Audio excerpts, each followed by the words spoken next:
every time Shubman Gill has crossed 20 runs in the ongoing Test series against England, the Indian captain went on to make 100. But it wasn't meant to be the same at the Oval on Thursday. Coming on to bat after the fall of KL Rahul, Gill looked solid during his 35-ball stay before an suicidal run-out cut short his innings. The incident happened on the second ball of the 28th over at a time when it was thought Gill and Sai Sudharshan would frustrate the opposition. Defending a foolish delivery from Gus Atkinson towards short cover, Gill went for a run. The Indian captain was halfway down the pitch when he realised he made a big mistake. Atkinson, who was lurking around, had ample time to take an aim at the stumps and did so at the striker's end. The reaction on Gill's face said it all how big a moment this can be for India. Legendary Indian cricket team captain Sunil Gavaskar was stunned by Gill's dismissal and he went on to call it suicidal. He also added that it was a massive blow for India in context of the match. It was suicidal. I do not know what happened.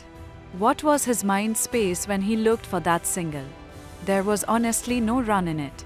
So this is a huge blow and you can already see it. He was hoping against hope that the bowler would miss the stumps, Gavaskar said during his analysis. But for some strange reason, Gill made a mad dash to the non-striker's end when the ball was within Atkinson's reach. Sudharshan took a step in reflex and immediately raised his hand to send Gill back. The Indian captain had come too far down the wicket. The rain did not help as Gill slipped a bit while turning back. But nothing would have changed even if he hadn't. Atkinson showed great awareness in his follow-through.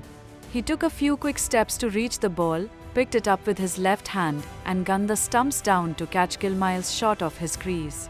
Gill turned back to look at Sudharshan, who gestured that the ball was too close to the bowler. It indeed was.